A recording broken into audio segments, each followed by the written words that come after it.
All right, welcome everyone to episode 5 of the Kota Capper College Football Central show presented by the Kota Sports Gambling Network.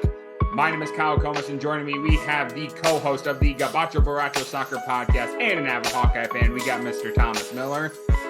We got the co-host of the Gabacho Baracho Podcast and an avid Husker fan. Finally got their first win last week. We got Mr. Corey Adair. We got the host of the Play Me or Fade Me podcast.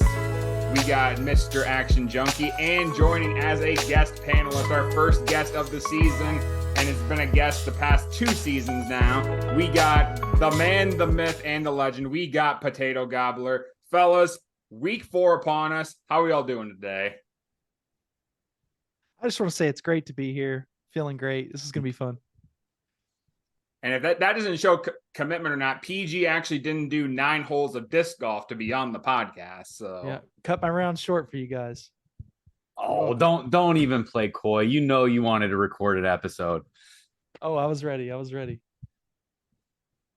Yeah, because this is a season off the mic for you, isn't it, PG? Yeah, so far, this is kind of my return to the game. I didn't even have my boom arm set up. I'm just holding my mic. So hopefully it's not obnoxious, but it's kind of more comfortable this way, I think.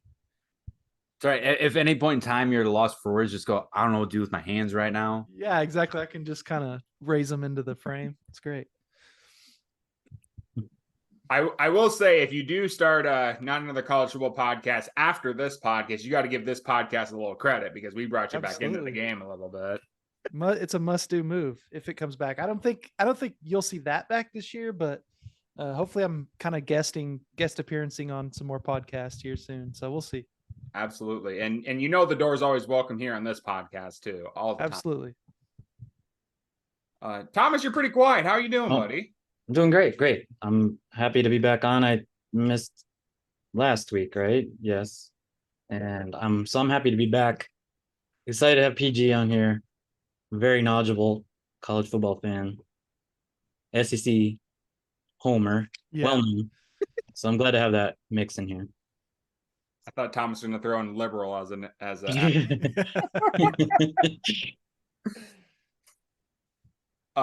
action. We'll go over the results from last week in a second, but I got a feeling you got to be feeling pretty good right now. South Alabama's my favorite team of all time in the last week anyway. It's an amazing performance for them in Stillwater. That was something else. Yeah, I was very happy with that one. Absolutely. Well, we'll get to the results real quick in a second, but as always, we can't start a show without a trivia question. We just can't do it. I mean, that's like having peanut butter without jelly on a sandwich. You just can't do it. So, trivia question is actually kind of inspired by something. So, I'm sure you guys know this, but Alabama is outside of the top 10 in the AP for the first time since September 27th, 2015. So they have been in the AP poll since then. So the trivia question for this week is this. September 27th, 2015 was the last time Alabama wasn't in the AP top 10. Who was number 1 that week, that year? Is the trivia question. So who was the number 1 team in the AP top 25 the last time Alabama was outside the AP top 10? So I will give you time to think about it while I do our ad read really quick here. The Kota Capper College Football Central show is sponsored by Better Edge. Better Edge is a social betting marketplace that is legal in 45 states and operates like a marketplace. If you don't know what that is, let me give you an example. Let's use Florida State Clemson being played this weekend. One person on the platform likes Florida State money line, places $10 on that line. Another person likes Clemson money line. They place $10 on that line. Boom, you got an exchange. Action said it a million times, and I'll say it here. If you don't like the line the marketplace has now, you can create your own line and hope that someone likes the other side of it, and then you can create an order that way. A lot of sports books, you might have like a juice lines for spreads and over-unders. Better Edge is minus 100, plus 100. You get much higher payback than any other sports book. They have several different competitions. They have battle royales, they have survivors, they have chasers. It keeps things competitive for the users. And the thing I like most about it is it incorporates social media. So if you want to post your picks, you can post as a memo. Your followers can see it. Your followers can ride with you. They can fade you to create an order. It just incorporates it all. We love Better Edge here at the Kota Sports Gambling Network. Go to their website, www.betteredge.com. Use promo code Kyle, promo code Corey, Thomas, Play Me, Beast. Use any of those promo codes. You get $20 added to your account. I mean, you deposit money, you get money. I mean, that's free money, people. You got to love it. Go to the website, www.betteredge.com. Use promo code Kyle, Corey, Thomas, Beast, Play Me. Any of those promo codes, you get $20 added to your account. All right, gentlemen. So I kind of did a little more basic trivia question this week. This one's pretty specific. So Alabama is outside of the top AP top 10 for the first time since September 27th, 2015. That week, who was number one in the AP top 25? Again, very random question, but we'll see how you guys do. Corey, we'll start with you. 2015, huh? Yep. Okay. Shit. I'm just trying to think about what happened that year. I think that wasn't the Melvin Gordon year. No, that was okay. I know it wasn't Ohio State. I know that. So I'm gonna go with maybe Mississippi State. No, I'll just throw Mississippi State out there. It wasn't Dak's year, but I'll just throw it out there. I don't know. Okay, that was a wild wraparound to get to your answer, but I don't know. I don't know. I'm trying to think and I can't figure it out. Thomas, who do you think it is? Yeah, I also have no idea, but I'm going to venture a guess that it is Oklahoma Okay. in honor of PG. Sounds good. Action, who do you think it is? I was actually going to say Ohio State, but I think Thomas's answer of Oklahoma makes a lot more sense with the panel this week. So I will join Thomas yet again with Oklahoma. Okay. And PG, who do you think it is? Yeah, so I was thinking about this one during the ad read because I really want to win on, my appearance on the show. Oklahoma, I think, is a really good guess, but I feel like 2015 was a bad year for us. I can't 100% remember right now off the top, but just because Corey said it wasn't them, I want it to be Ohio State. So that's what I'm guessing, Ohio State Buckeyes. Thought I had you on my side. All right. Nice to have you, PG. I like you already. Corey thought he was going to have an ally on the show when he just created another enemy. It's 3-on-1 now, Corey. This isn't good for you. No, it's okay. It's okay. He can love South Alabama all he wants. I'm going to take credit with the Minnesota Rouser, and I'm not doing that for him this week. So fair enough. All right. Sounds good. Well, so this team that was number one that week, they ended up finishing the year 12-1. They ended up steamrolling Notre Dame in the Fiesta Bowl. Their only loss was to Michigan State. Corey, I can't believe you did that. It's Ohio State. Yes. Let's go. I remember that was the game day where Tommy Armstrong got the concussion where he got tackled out of bounds and landed on his head. But I thought they were ranked number 2 at the time, and I didn't think they actually ever end up getting to number 1. Yep. So they were number 1. Some notable players they had on the team. They had JT Barrett, they had Ezekiel Elliott, Michael Thomas, Braxton Miller, Joey Bosa, Eli Apple. I mean, that Ohio State team was nasty. They didn't make the Big Ten championship though, because their only loss was to Michigan State. Yeah, great team. I knew that Zeke was on there, and I knew Zeke played in some pretty big games. They were way up there high, They won a national championship. So glad to get that one on the board. 1-0. 1-0, absolutely. Good job. For the guy that claims he can't do trivia. I just got lucky. I was gonna say, I don't think he knew that one. I think he just wanted to fade you. Yes, exactly. Would you have guessed Ohio State PG if Corey didn't say that, or? Yeah, I actually was thinking Ohio State just because of Ezekiel Elliott and Braxton and all those guys. But yeah. And I was thinking Ohio State because of Urban Meyer. He was like number 1 10 straight years at one point, I believe. Mm-hmm. Yep. Yeah. All right, sounds good. Well, congrats, PG. Your first appearance, your first trivia question correct. So before we get into the snake draft really quick, let's just cover week 3. I know we had a lot of stuff happen in week 3. A lot of crazy games went down. So let's just really quick highlight week 3. I'll start merely for the fact that I didn't watch very many games this weekend. I had boots on the ground. I was in Iowa City this weekend at the Iowa Western Michigan game. So I guess I got to talk about that really quick. Absolutely. I mean, Thomas was watching this game too. I know because he's an Iowa fan. I was nervous that first little bit. Western Michigan took a 7-0 lead. They scored like a 70-yard pass or something like that. And then we had a lightning delay. And I think Ferentz said, hey, wake up a little bit. We ended up winning the game 41-10. But that offensive line had some mad struggles. But regardless of that, Caden McNamara is a statue. That man simply does not move when there's pressure. He takes a sack. The problem is I think he's watched Spencer Petras highlights and notices that Spencer Petras didn't do that either. So he's a statue all of a sudden too.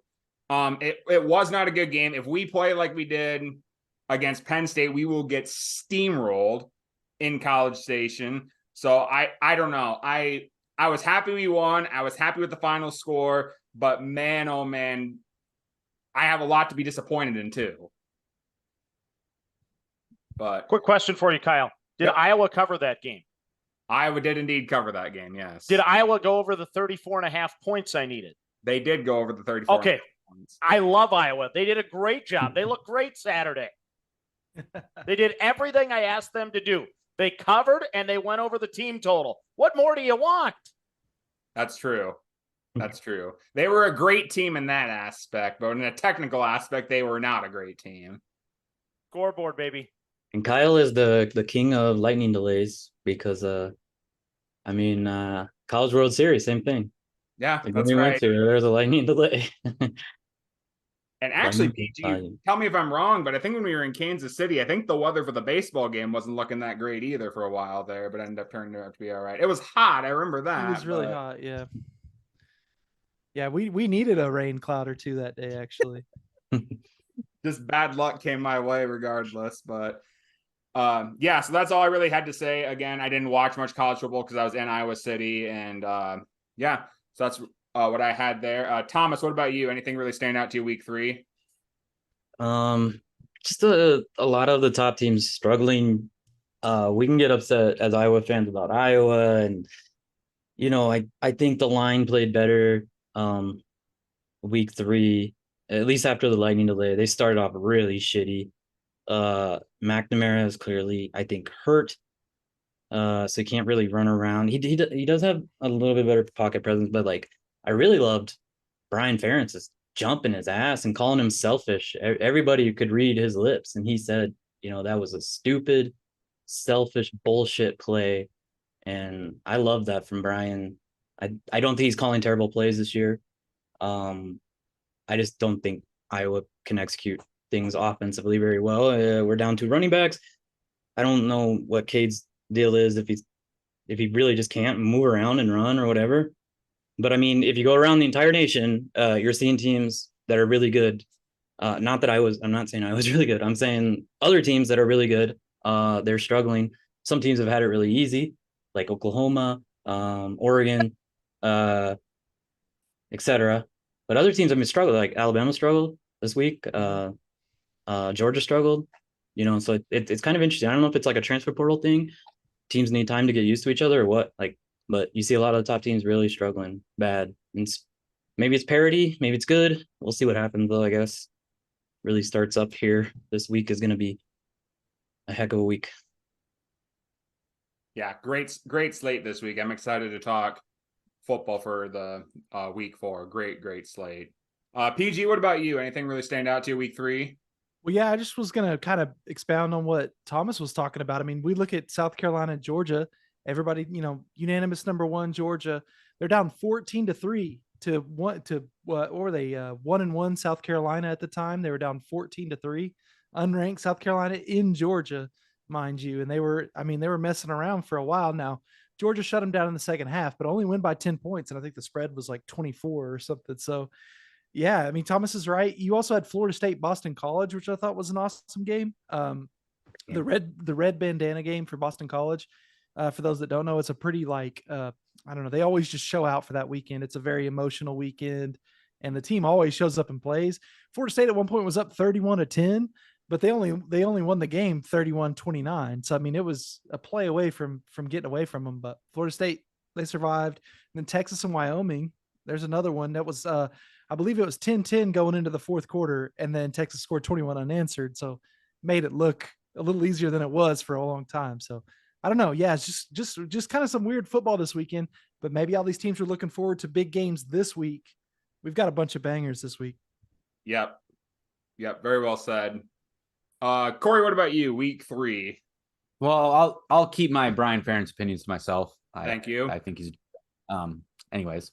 He's calling good plays, dude. You probably don't. I mean, you don't watch as much as we do Iowa, so like, he's calling good plays. I mean, you're right. I don't. I do take an hour and a half nap every time I watch an Iowa game. That joke will always be funny.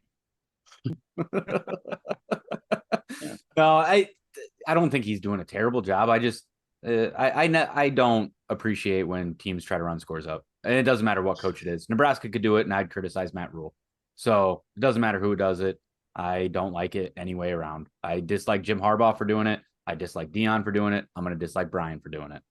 Hold on. I'm sorry. You didn't interrupt me, but I'm going to interrupt you. Well, it's my Max White, the 5th string running back, scored a rushing touchdown on like a 14-play drive, and that's running it up. They got the ball at like the 14-yard line. I mean, that's really running it up. Can they go victory formation? Could they go victory formation? And there was a lot of time on the clock. The answer is yes. They could have gone victory formation. That's running the score up. They run the score. That was running the score. That is that's an interesting thing. Go ahead. Sorry to interrupt. Well, I mean, he's got to get his points somehow, right? And it's cool. Go ahead, get your points in that game. That way, you have to keep them because he's going to be shit again next year. So it's all good. No, I want to talk about the Pac-12 after night. That was you want to talk about hatred and fun and rivalry. I mean, Colorado State had no business. Nobody was giving them any credit. And I'm always about good sportsmanship. Something about that team brings out a level of hate. You get that cheap shot on Travis Hunter. And then the Bobby Boucher fucking poke to the eyes. I mean, just absolutely wild environment, wild game. That was, I don't know, that was just pure entertainment from a college football perspective. Yeah, absolutely. And it was such a late game too. So late in double OT. Yeah. I mean, death threats. I mean, dude. Yeah. The kid that made the hit is getting threats now and stuff. It's all bad. Well, I mean, we've talked about it a couple times, PG. I don't think I've ever talked to you about it, Kyle, but I know me and PG have. Colorado fans are a special breed. And I am not shocked that they don't know how to behave right now. And death threats totally fits. Yep. Agreed. I haven't experienced them firsthand, I guess. I knew Missouri fans kind of can be like that at times too, but I didn't know a whole lot about. They're kind of the same, actually. It's kind really of weird. okay. They're pretty similar, except obviously Missouri has we're SEC, so we're a big deal. They do that, but gotcha. They think that, I should say. But yeah, it was fun. A lot of heavy favorites struggled. A lot of unders hit, which I love to see. And we had some really, really fun games to watch. So if we talked about how bad of a slate it was, it did not end up being, poor as far as entertainment value. Right. Not at all. Not at all. Action, wrap it up for us. Week 3. Anything you wanted to add on? I think you guys nailed it. Underwhelming performance by the ranked teams. And Corey pointed out all the interest. I stayed up till the very end of that Colorado State game. What shocked me is I saw the numbers. 5th most watched college football game in ESPN history in that time slot. 9.5 million people watched that football game? Dion's good for college football. There's no doubt about that.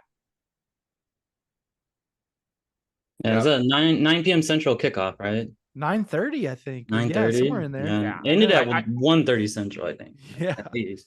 Yeah. If there would have been an NFL game early Sunday morning, I would have missed it because I was dog tired after Saturday. Mm-hmm. Oh, and I'd be remiss if we didn't throw this out there just for our beloved B-Russ. Eat shit, Pitt. Yes, sir. Yes, sir. Congrats to B-Russ on that much needed win, and Corey stays in the group chat too. So it was a win-win for everybody. I am absolved. I am absolved.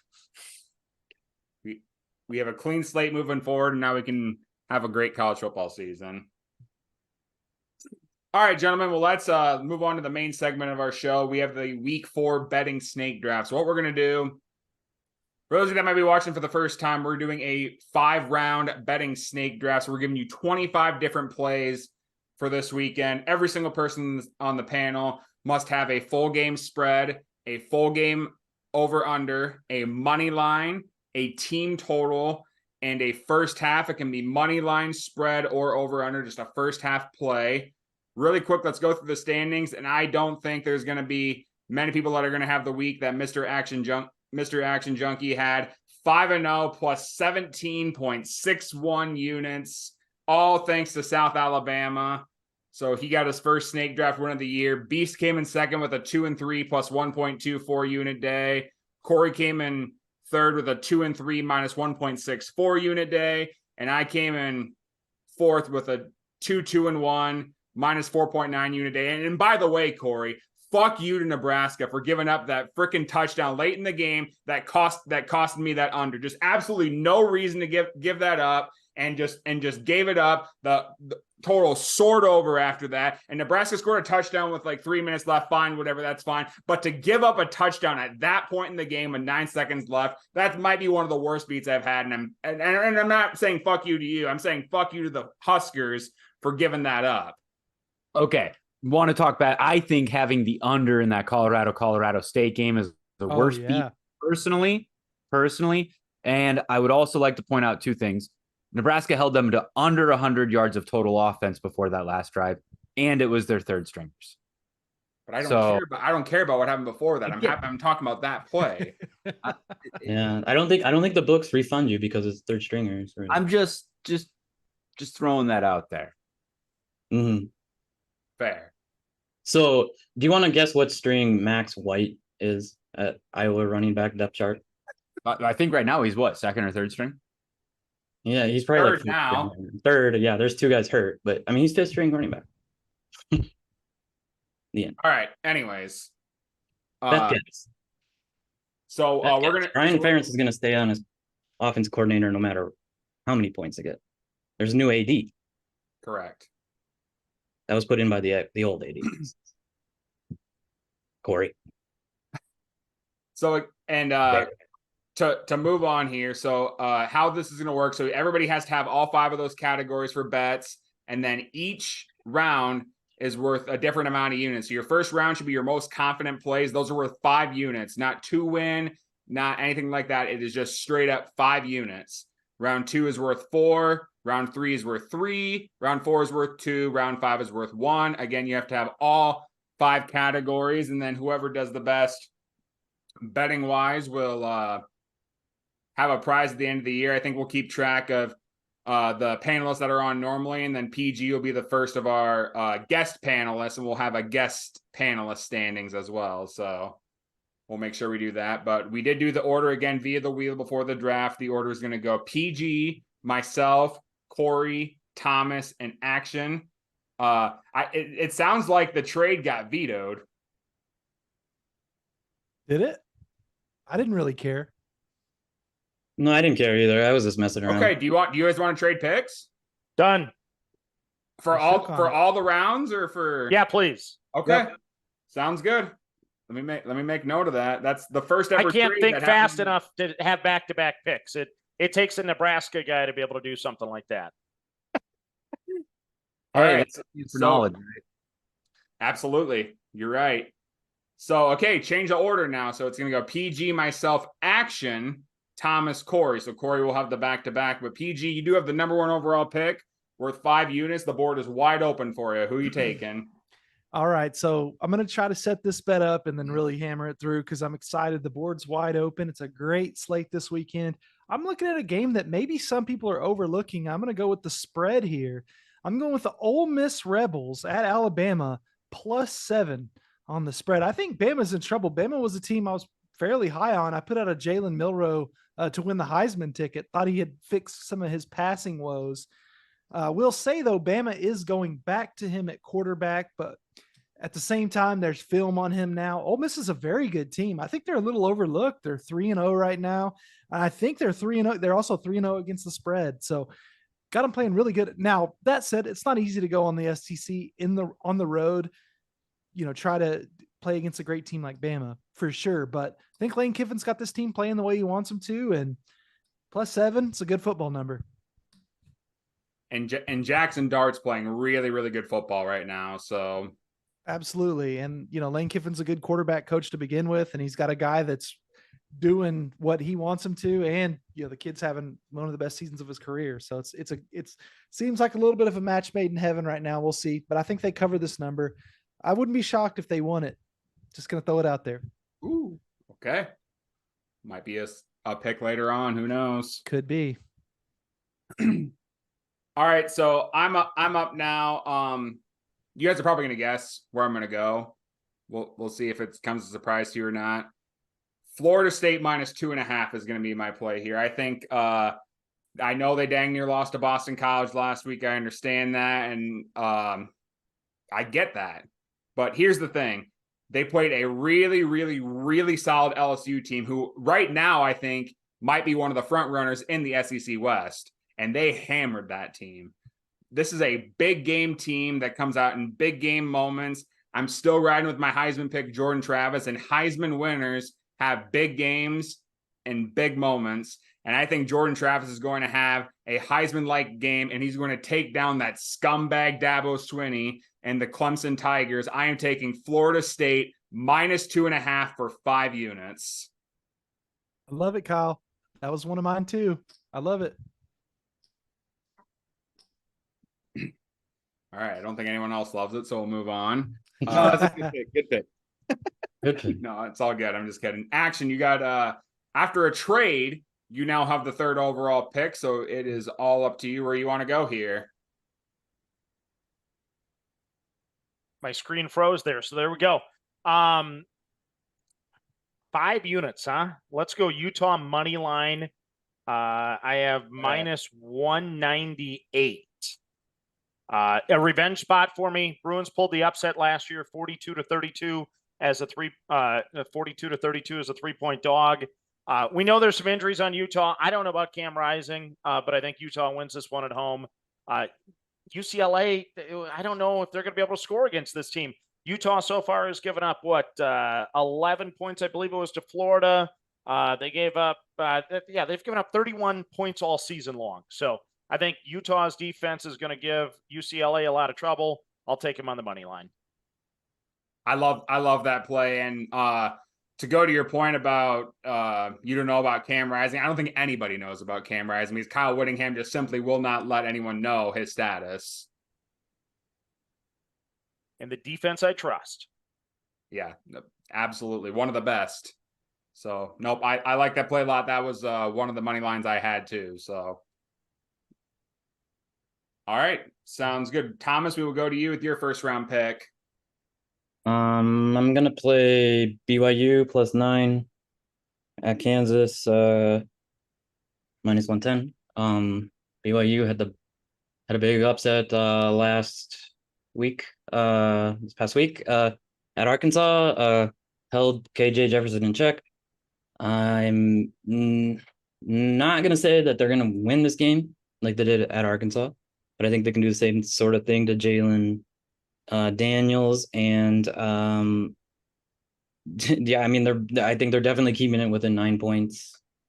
I will say might be kind of like an exposure of like my terrible fanness, but like I swear to God, I got to almost the end of my board before I remembered BYU is now in the Big 12, and this is a conference game. Yep, conference opener. Yeah. I think all conferences are doing conference openers for the most part. So conference week, baby. It's about dang time after that that slate there. But no, good pick, Thomas. All right, we'll move on now to Corey. Corey, you have back-to-back. We'll start with your 5 unit play first. Yeah, I love that pick, Thomas. Absolutely love it. That was a night game too in Fayetteville. So that, and there was a lot of hype going in with Arkansas. So it wasn't the easiest environment. And we did talk about BYU being in the Big 12 at some point this year. I think it was in the DJ's competition when I picked them for the college football pick'em thing. But my 5 unit play, I am so happy this is on the board. I am so happy. This doesn't make sense. The numbers aren't adding up when I look at the lines on DraftKings. I'm going to take Michigan team total under 34.5. When I look at their games, they have scored 35 once. It was against UNLV. They have not topped 34 in any other game. They're scoring right around 30 points a game. Blake Corum's not even averaging over 100 yards a game. Rutgers, this defense is not a Butgers defense. This is a good defense. They're giving up 270 yards a game. That it doesn't make sense when I look at the line. What was it? What was the over under on that? The over under sitting at 44.5, and they're 24-point favorites, and they're not scoring 35 points a game, and they're going against a defense that's given up like 10 points a game. And I know that Rutgers' competition isn't the greatest, but it's better than what Michigan's played against. When you get Vatech, Temple, and Northwestern, I know it's not good, but it's better than fucking UNLV and Bowling Green. So I don't know. I don't think Michigan gets to 35 in this game. I feel really, really good about this. And the juice is on that. It's minus 125. It's going to go down. The over-under's already come down a point, so that one's going to keep going down. You need to get it now, basically, if you want to get it at that number. And then my second play, I am going to ride this until the rails fall off the train, or the wheels fall off the train, whatever the phrase is. Nebraska, Louisiana Tech, first half under. This first half under has been easy money all year so far. It is at 24.5. Louisiana Tech, I'd have to look real quick. I don't remember. I think they want to try to throw the ball around, but Nebraska's defense is legitimate. It's a good defense. It's a good Big Ten defense. And I like their chances. Nebraska starts off slow, rinse, lather, repeat. First half under 24.5. And that's at minus 118. So that's probably going to go down too throughout the week. I like both those, Corey. Good picks. Yeah, I really like your Michigan pick. Rutgers is solid. They got some pro guys, NFL players, especially on defense. They look way, way better than what they've looked. And correct me if I'm wrong, but don't they play pretty good against Michigan usually? Don't they usually cover? I don't know. Quite often, yes. Yeah. Mm-hmm. At least in the first half. I mean, if I wasn't going to take, if the team total wasn't 35.5, if it was like 31.5, 32.5, I'd probably be looking at the first half under. But the first half under is at 23. Like I said, these numbers, they're not shaking up. The one number that doesn't make sense with all the other ones is that team total. Because the first half under is 23.5, which seems low for a 34.5 total for a team. Do you think that, and I'm asking, I'm not challenging the play at all, I'm just simply asking, do you think that the books are having Michigan's team total so high because it's the first game of Harbaugh being back? Yeah, that very well could be, but I don't think Harbaugh being back is going to really affect offensive line play in a running game. And remember, this under is going to be aided by the fact that both of these teams are going to run a pro-style offense where they're going to be under center and they're going to try to grind the clock. So, and this is me believing in Rutgers' front seven. So the game should melt away. I just don't think there's going to be enough plays, enough snaps for Michigan's offense to get to 35. Yeah, and like I said, I'm not disagreeing with that at all. I was just kind of trying to wrap my head around why that might be. And then as far as your Nebraska-Louisiana Tech play, I like that a lot. I do think Louisiana Tech does like to throw the ball around. They have Bachmeier from Boise State. That's their starting QB. So I do think they like to throw the ball around decently. And yeah, if it works, don't fix it. That's what I say. So I don't disagree with those plays at all. So nicely done. Thomas, we will go to you with your 4-unit play in the second round. My 4-unit play is Boise State San Diego on full game total under 45. San Diego State. We've seen the San Diego State team for a number of years now. I think they're actually a little bit worse than what they've been offensively. Boise State as well is I think their offense is kind of pro style. I might be wrong on that, but I mean their head coach he comes from a defensive background, and I think they're gonna have a pretty easy time with San Diego State, but I don't think they're the type of team that's gonna score, 35, even if it was 35-10, something like that. Maybe San Diego State at home in that amazing atmosphere that they play at will keep it close. But yeah, I mean this under, I think I would even look at something like selling 3 or 4 points to get it to above even money. I think it's going to be under big time. Okay. Sounds good. Have you seen San Diego State's field, Thomas, by chance? No, I wasn't being. Okay, I thought you were I being was being sarcastic, but I wanted to make sarcastic. sure. It's Jack Murphy, right? Like they Yeah. still play or whatever Yep, it's I called believe now. so. Yep. Yeah, it's terrible. It's a terrible atmosphere. It's horrible. Yeah. All right. Nope. Sounds good. Action will go to you with your second round play for 4 units. I do not like the card this week. Let's go Army plus 14 at Syracuse. Could be the trap look ahead type spot there for the Black Knights. Syracuse coming off the win against Purdue. Purdue turned it over, 4 times? Could have been 5, 6 times. I don't know how Purdue would have the football and just give it up all the time. It was like watching my Vikings. It was not fun for me on Saturday night. Meanwhile, Clemson's on deck, right? Syracuse is looking ahead, and Army, tough team to prepare for. Yes, they lost the opener against UL Monroe, which really kind of brought their stock down. But UL Monroe and Mr. Bowden had all offseason to prepare. Syracuse only gets 1 week. I like getting the 14 with Army. I've said it a million times and I'll say it again. No matter how much you practice the triple option offense, when you play Army, it's a different ball game.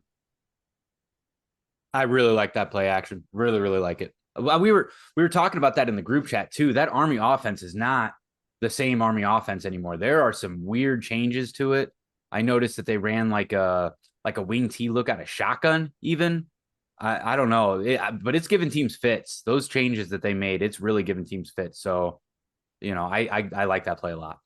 Yeah, unless what I watched in UTSA is really that bad, then I'll take my pick back. But yeah, I to your point, Corey, I thought they were aggressive. Their offense just looks a little sharper this year.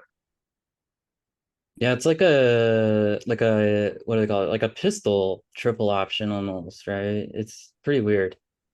I mean, I like the pick and I back the pick. I just want to give a quick shout out because probably the last time this year we'll be able to do this. Syracuse offense has been amazing so far. I don't know when they became this offensive juggernaut, but they're Schrader. like really good. And Yeah, that's without the star tight end. The first team All ACC kid is out. But Yeah. yes, like PG said there, the quarterback looks really, really good. Mhm. Mhm. All right. Sounds good. So we'll go to me now with my second round play. I'm going to take a team total, and I am going to go with Toledo team total over 37.5 at -115. They're playing Western Michigan. Western Michigan gave up 48 points to Syracuse and 41 points to Iowa. This defense stinks. Toledo has averaged over 40 points per game their first 3 games this year. They might not be the flashiest offense, but they find ways to score points. And against a really, really horrid defense like Western Michigan, I can see them putting up another 40 burger on them. I like this play a lot. I think that Western Michigan might be. I think someone on the podcast last time said Phil Steele had him as the 133rd out of 133rd as far as like overall power rankings. This team stinks. I think Toledo hands a 40 burger on them. So I'm taking Toledo team total over 37.5. I can get that at -115 on DraftKings. Good pick. Thank you. Okay. To put All in right. perspective, if Iowa scored 41, Toledo's definitely going to score 41. Correct. That's kind of the point I was getting at. Yeah. All right. Sounds good. Well, PG, you do have back-to-back picks here. We'll start with your second round play worth 4 units. Yeah, I'll go back to back here. This is a number I still like. This is going to be one of the more watched games. I did have a bit of a gripe. We didn't get to talk about this week's scheduling, but there are 2 games in the Pac-12 in the same time slot. This is Colorado going to Oregon.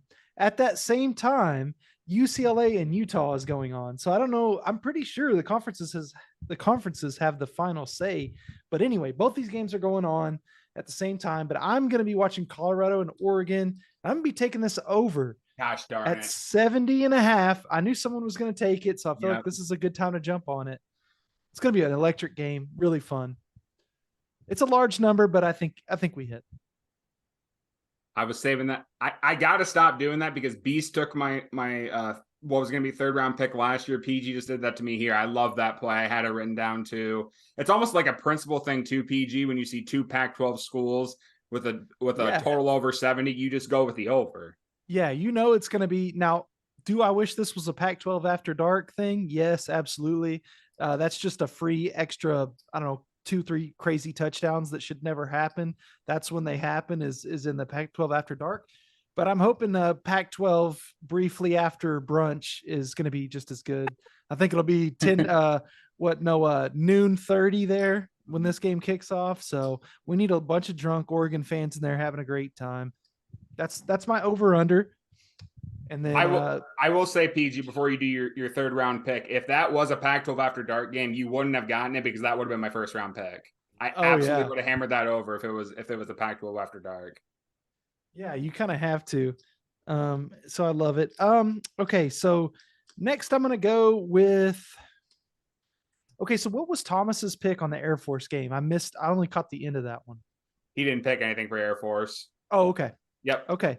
Because I'm going to go with my team total over here. I think this is an interesting play. Air Force over 25.5 or 24.5, excuse me, is what I got it at, minus 113. Air Force, I think, is a really good team. They're always been the best service academy team. And I'm just kind of low on San Jose State. This game is there, but I think maybe Thomas was talking about their stadium, and that's what brought it up. No. But they're playing in a really weird stadium now where they only have bleachers on one half of the field. The other side is like this weird field house complex thing. It's a very strange game. It's a late night game on Friday night. I think Air Force, they're just going to do what they want to do. Now, that said, San Jose State beat them last year, so I'm thinking maybe this is a bit of a revenge spot as well, get them back in their place. Friday night game just seems like a game where the troops are running all over them. So over 24.5 team total for Air Force Friday night. All right. Sounds good. I like it. And Air Force offense has been looking really, really solid so far. So, yeah, I liked them more last season, but they're coming around. I mean, they scored 39 against Utah State, who's a respectable program, covered the number. So we'll do it again. Okay. Sounds good. So I will go with my third round pick for 3 units here. And I'm going to go a money line. And I'm going to go a kind of hefty underdog here. I'm going to take Western Kentucky money line at plus 163 over Troy. The Hilltoppers last week absolutely got waxed by Ohio State. I bet Western Kentucky plus 20 in this draft here, and it quite literally was never Western Kentucky plus 20. I mean, Ohio State absolutely had their way with them. But here's the good news, though, is Troy's still a solid team, but they're not very solid defensively. I think that's where Western Kentucky will take advantage of them. Austin Reed still having a very solid season, has about around 800 yards. He has 7 TDs to 1 INT. I think they go on the road to Troy, and I think they take one on the road here. So I'm going to take Western Kentucky money line at plus 163. Love it, Kyle. Gutsy. I mean, Action took a money line at plus 200, and look what happened to him last week. So, got to just sometimes just put him out on the table. You got to believe. You got to believe. Right, Thomas? Put him out on the table sometimes. Yeah. Push all in. That's what you got to do. Western Kentucky did not play horribly bad for about 20 minutes in that game. And then they started doing like some really crazy stuff. Like I think they went for it a couple times on their own side of the 50, and it got to like 42-10. So I really like your pick. It's a really good pick, I think. It got to like 42-10 at like halftime, but I mean, it was like 14-10 when they were doing that stuff. I was kind of watching the game. Yeah. Okay. Sounds good. All right, Action, we'll go to you with your third round pick. I can't believe I'm going to do this, but I will go the Iowa Hawkeyes team total over the 12.5 at a minus 110. You guys can laugh as much as you want. That's perfectly fine. But I'm a Gopher fan. And what I know is Iowa, when you count them down or count them out, they somehow, some way can overachieve. And they beat Penn State their last 2 times. Hey, you can't get to a 25-point season average giving up less than 12.5 in this game. So Hawkeyes find a way to get some points. It might only be 13, but a touchdown, 2 field goals. Maybe, hey, the Steelers scored 2 defensive touchdowns last night. Maybe the Hawkeyes can do it on Saturday. Hawkeyes over 12.5. That's a good football number right there too. It is. Yeah. And full disclosure, I won't speak for Thomas Action. I wasn't laughing at the pick in any stretch of the imagination. I just sure as hell wouldn't make the pick myself. That's all that was. That wasn't me harping on the pick at all. Just PG could give me $100,000 and I wouldn't touch that line. Yeah. Well, I mean, yeah. I didn't even look at that line, but I will say if we're going over 12.5, I was definitely not winning that game. Because like I think the only way that I would come out a winner would be like 10-7, something like that. So if they're getting to 13, it's probably gonna be like 38-13, but totally could happen. Yeah. So I don't hate it, not expecting much from Iowa this week. This is challenge worthy. I am this close to throwing the challenge flag. I am this close. Throw it. This is a game that goes 7-3, 5-3. I mean, I think all of those scoregami safety type of things typically happen in this Penn State Iowa matchup, if I'm not mistaken. And if I wasn't such an unders truther this year, I don't know. 12.5 is really low. I just don't know. I don't know how points are going to be scored in this game on either side of the ball. I almost took the under 20.5 in the first half, but yet I'm going to play a team total over 12.5. And like I said, I don't like the numbers this week. I don't like the card this week. And I just have that gut feeling that everyone's been ripping on Iowa a little too much. And I think they'll make it interesting. I actually like them plus the 14.5 too, but I already had my Army play. All right. Got an Iowa fan out of Mr. Action Junkie over here. Bailing on Minnesota. And so. Yeah, nope. Again, Action. I hope that plans out for you, and I hope that works. Just once again, I don't disagree with it. I'm not saying I don't like it. I just sure as hell wouldn't bet it. That's all I was. Fair enough. But nope. I hope it works out for you. I really do. But Thomas, we'll go to you with your third round pick worth 3 units. Okay. Holy crap. All right. Yeah, the picking the order of these drafts never phases me at all because nobody ever picks anything. I made 25 plays. I haven't had to cross one out so far. Let me see. That's like 4 out by now. I mean, who knows? Yours was Okay. one of them. Huh? Yours was one of them. Oh, really? UIU +9. Oh, yeah. That's a good play. All right. So I'm going to do a first half total that's plus money on DraftKings. I know we use Better Edge. I don't believe they do first half totals. They do Is that not. correct? Okay.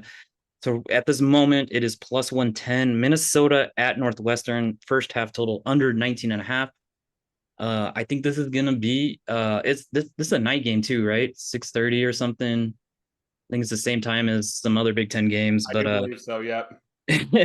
it's gonna be a very disgusting game to watch. I mean, Minnesota win to nil. If that was a bet in college football, I would really be looking at that. I just think it's gonna be ugly. For some reason, you can get under.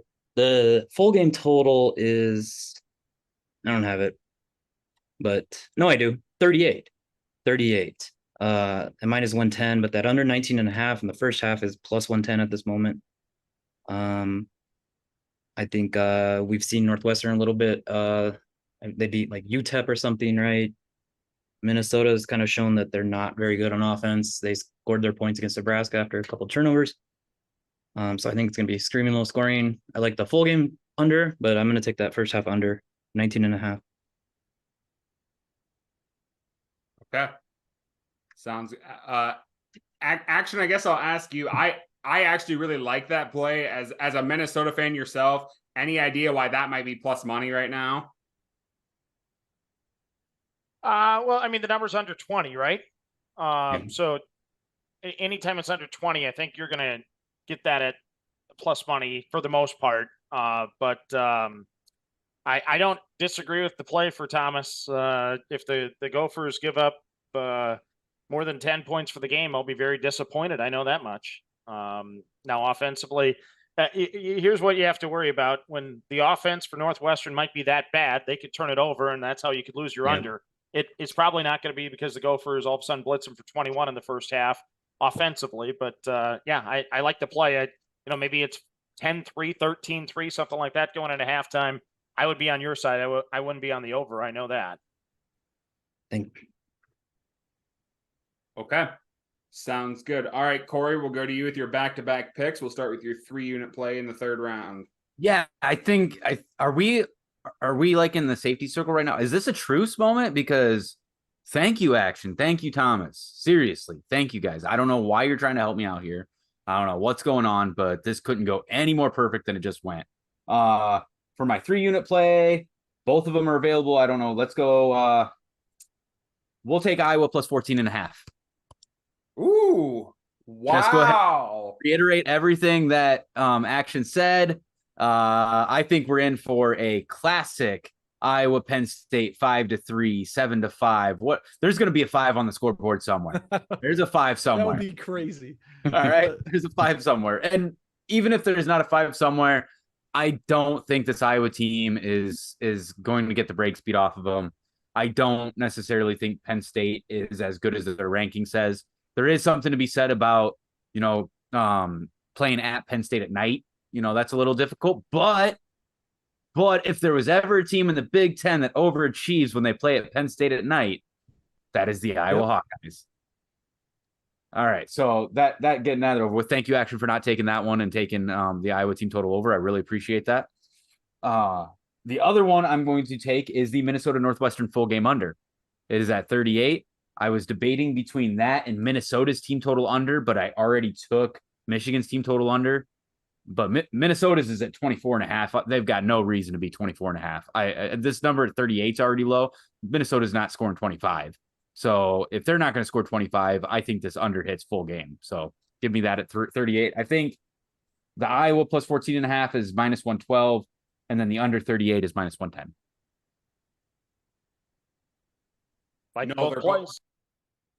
They're both minus 100 on Better Edge. So let's go. Even better. Let's go. Yep. So you're good there. I don't know this for a fact.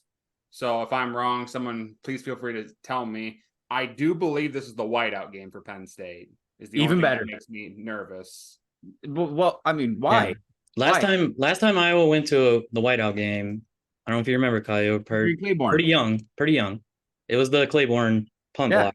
So. Oh, I didn't realize that was the last time they played a whiteout game. That was literally the image I had in my head as I said any team in the Big Ten that could go in and do this, it's Iowa.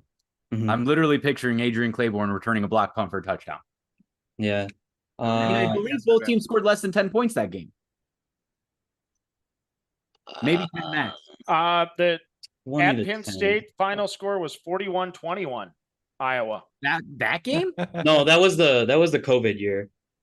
No, we're talking about 2012.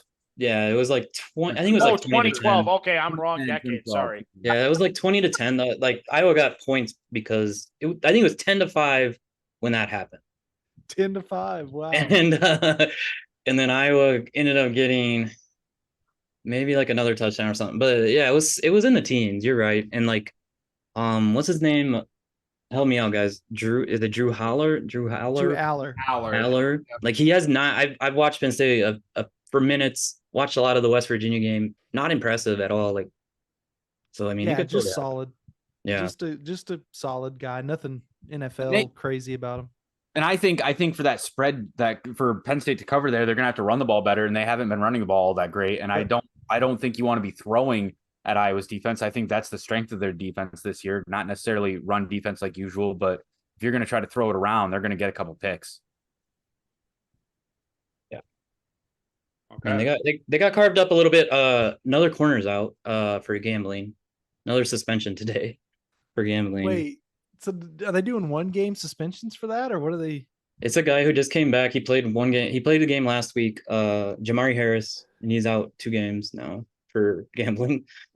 Wow. It depends. I think it's kind of depending on like what sport you're What it betting is that on, they're- and yeah. Okay. Yeah, because like but for it's weird. example, The guy who got suspended for a year, he like what I've heard anyway. I mean, like I don't know if you can find it on news or whatever, but what Iowa people say, he turned himself in and he bet on like Iowa women's basketball or something, and like one time, and they suspended him the entire year.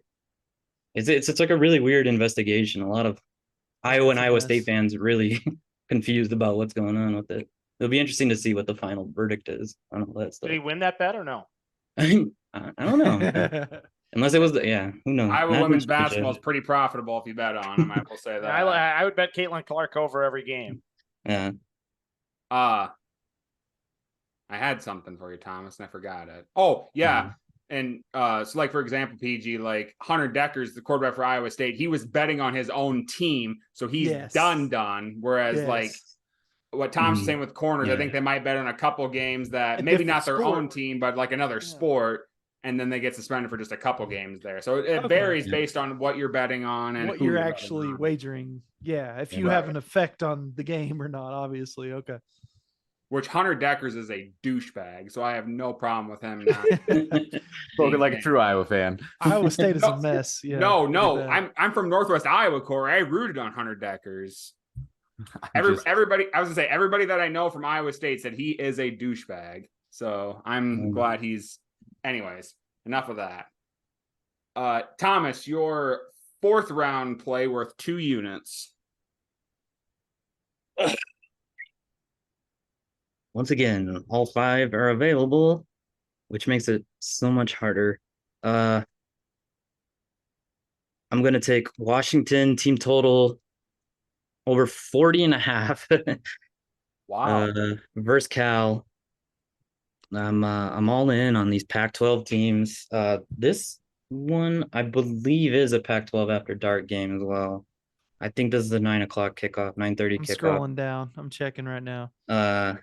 Yeah, I just think Cal held Auburn in check. This might be a terrible bet. But yeah, I already said it, so I'll go Washington, Michael Penix Jr. over 40.5, -125 on DraftKings right now. 9:30 p.m. Central. There we go. So they're That having qualifies. that game after dark, but they're having Colorado, Oregon, and Utah, UCLA at 2:30. Are you Both at kidding 2:30. me? And like I said, I'm pretty sure the final call on that. Now this happens before the season starts, but pretty sure the Pac-12 would have had a say. Like, no, we'd rather move this game. But I don't know. I could be wrong, but I'm pretty sure. And that's why the Pac-12 is breaking up right there. Exactly. They're just trying to get a game on network so I can watch it. Yeah. Yeah. Yeah. At least it's not on Pac-12 network. You can't even like find that. So Yeah. Okay. Sounds good. Action will go to you with your 4th round play.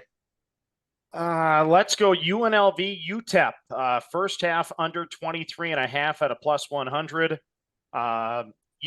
Let's go over UTEP's offense. Okay. Miners scored 14 against Jacksonville State. They scored 28 against FCS Incarnate Word, who gives up like 70 a game. They scored 7 points against Northwestern and 10 points against Arizona. So I don't think they're going to score a ton.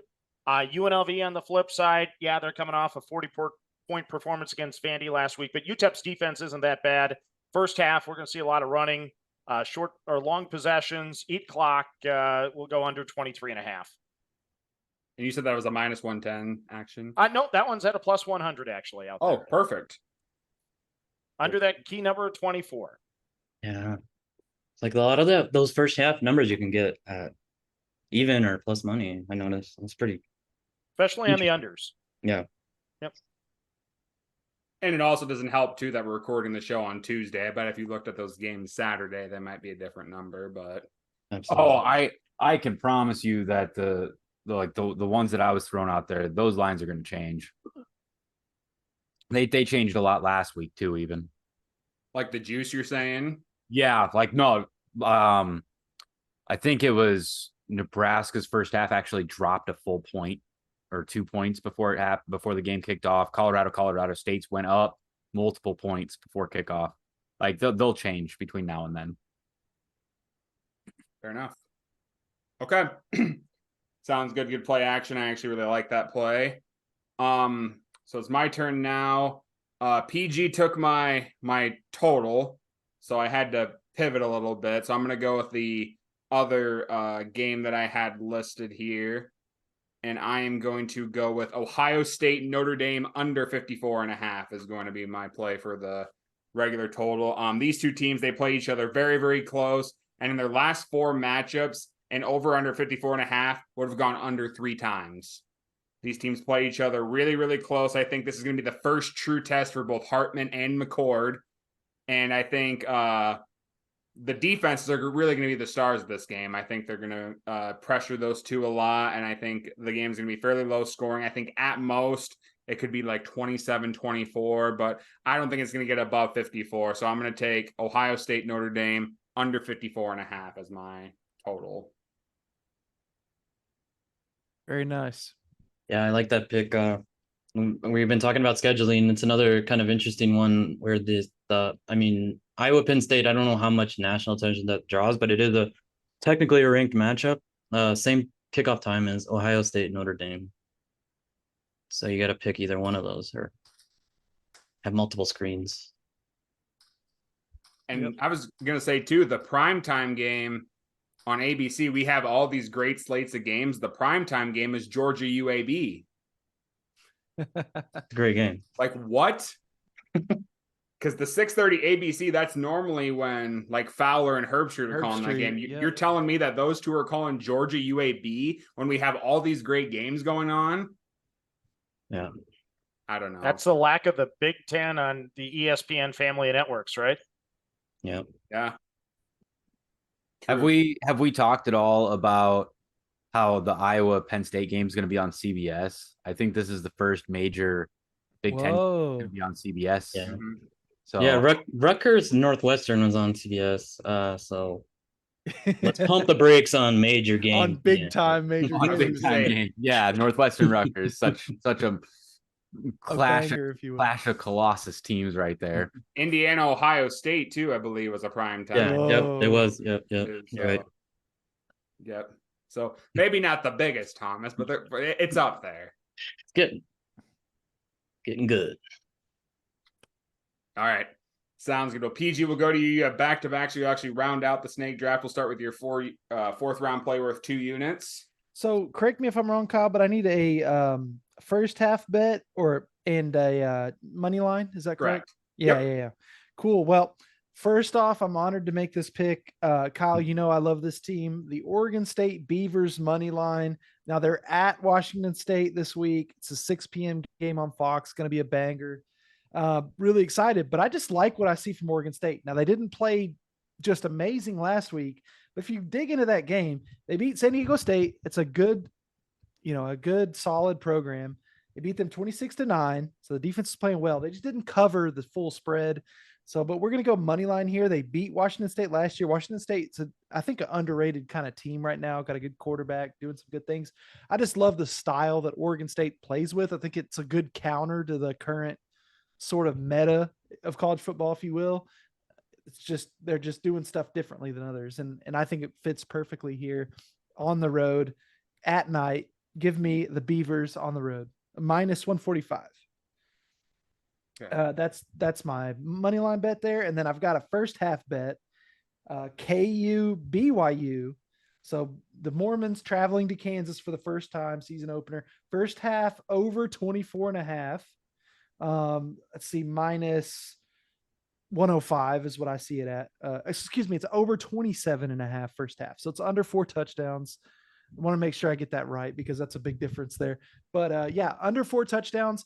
I just think BYU's defense is not that great. I think they'll score some points. And we've already talked about Daniels in this offense for Kansas. So they'll score some points too. I don't know if you guys saw much of the BYU Arkansas game last week, but it was an absolute just shootout fest, which was surprising. So I think we see something similar there in Lawrence, Kansas. So first half over 27.5.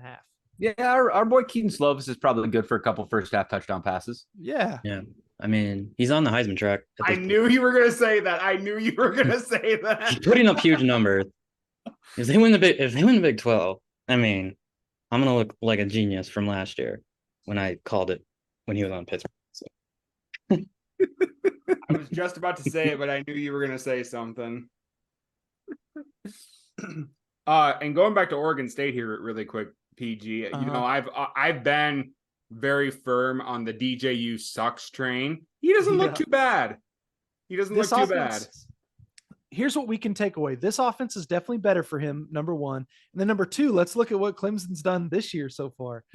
Not that crazy impressive. They played better this weekend, but still, I mean, we'll see what they do.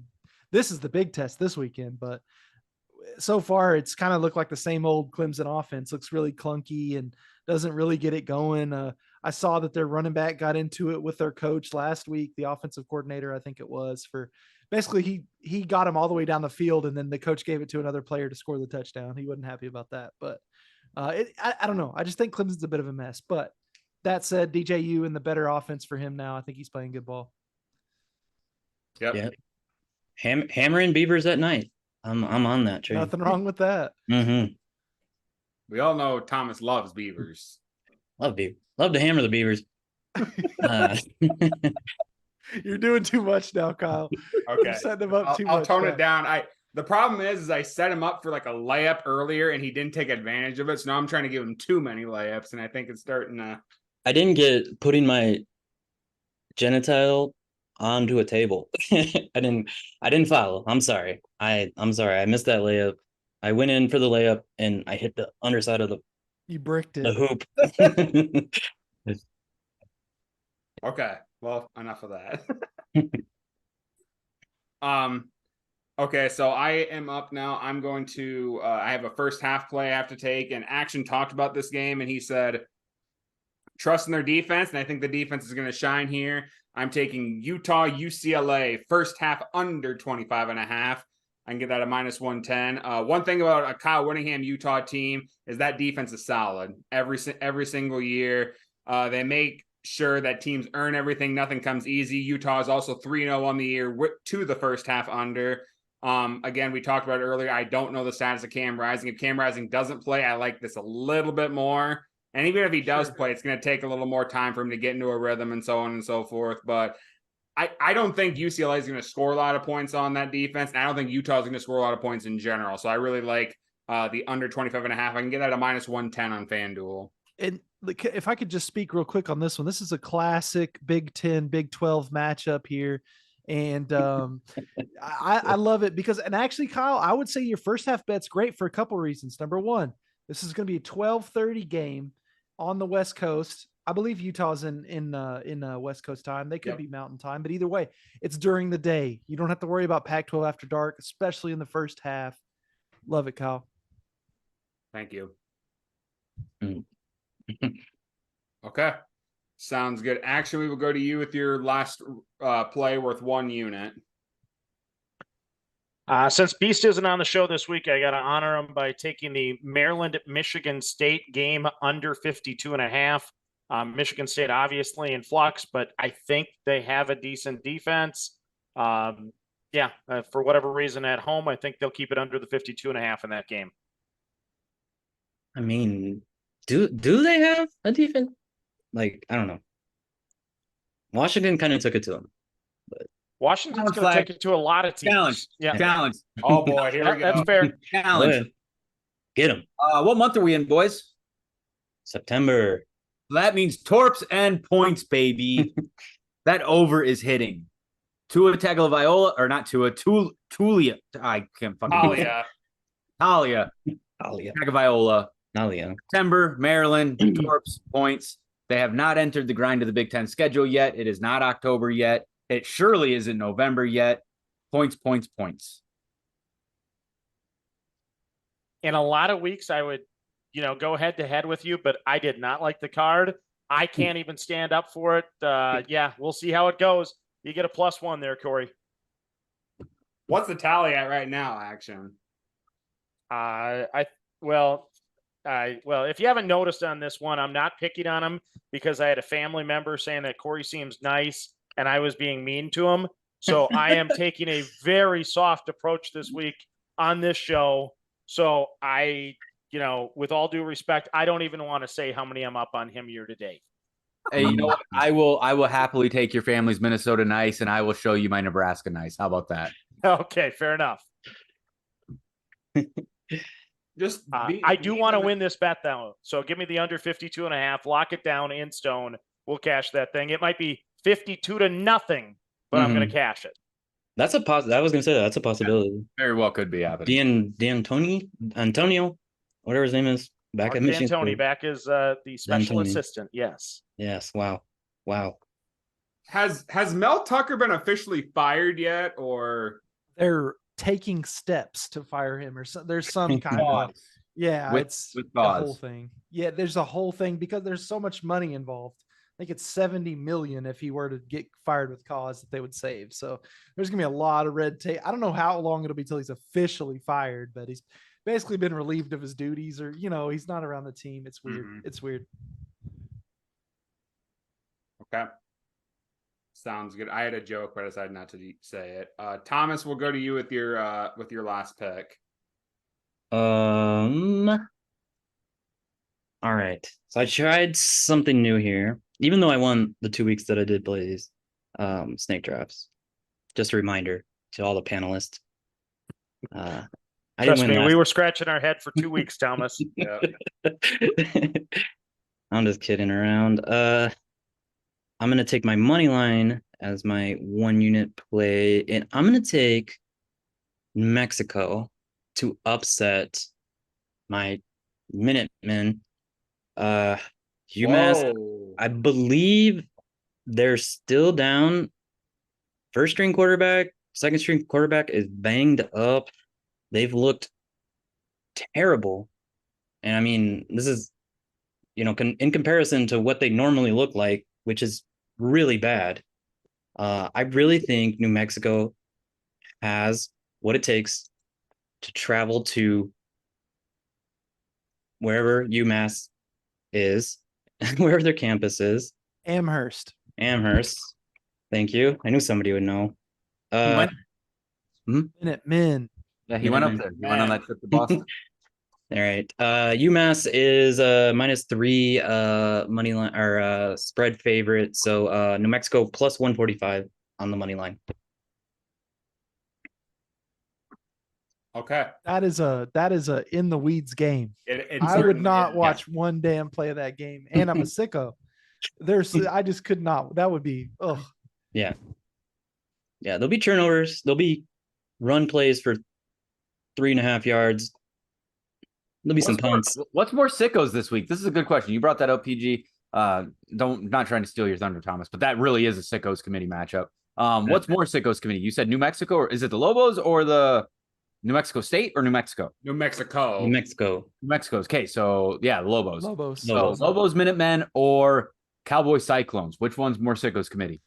Oh, I mean, it has to be Minutemen just because it's G5 too. It's like at least with Iowa State and Oklahoma State, it's like Mike Gundy and Campbell, and it's like at least there's maybe they get in a fist fight at midfield. You never know. And at least they're like stars, the mullet flying around and everything. Campbell's gonna go after some Iowa State fans. You're on the hot seat. Who give him the lamest heckle ever, and he explodes. You're on the hot seat. You're on the hot seat. Makes him want to fight people. That's so crazy. He should have cashed out when he had the chance, man. Ohio State wanted him. Nebraska wanted him. Bears wanted him. There were some NFL teams on him. Yeah, that's crazy. Now he's a laughing stock, dude. Mickey Mouse coach is what he is. He's a Mickey Mouse coach. Absolutely. Now, and the UMass has Brock Purdy. Apparently, my chiropractor said it's all that Shieldhouse kid's fault. The one that was the former quarterback at Illinois, that's the offensive coordinator. I guess he's just absolute trash. No idea. There's a lot of stuff wrong there. I do have a question though, because no offense to you guys, but I am the youngest one on this panel by a decent amount. So I thought I would ask you guys this question. New Mexico or New Mexico State, either one, have they ever been good? No. Mexico State's like traditionally, literally the worst team in college football history. Yeah, like you can make that argument, and you're going to hear crickets arguing back against you. Yeah, Jerry Kill let him do a bowl game last year. Jerry Kill will succeed at New Mexico State. All right. Yeah. And New Mexico's been a hell of a basketball program over the years. Basketball, I knew that, but I didn't know about football. Last bowl game for New Mexico was in 2016. Yeah, they've been able to make their own New Mexico Bowl like 4 times in the last 25 years. So good for them. Oh, okay. So that answers that question then. Awesome. Okay. Sounds good. Well, Corey, Mr. Irrelevant, what do you got for your 1 unit play? All right. All right. I'm going to go ahead and stick with what I've been doing. It hasn't worked very well, but I'm going to stick with the method of trying to take an upset money line with the 1 unit play just to try to get the best value out of a small bet like that. And I've been going back and forth between Army and Notre Dame. I don't know. I think that I liked what I saw out of Army, but it's not a Thursday night game. I think Notre Dame beats Ohio State personally. I really do think it's a night game. It's in South Bend. I'm all about that one. I think Ohio State's been a little overrated this year. Sam Hartman is easily the better quarterback in that game, and By a lot. Yeah, and it's not even close.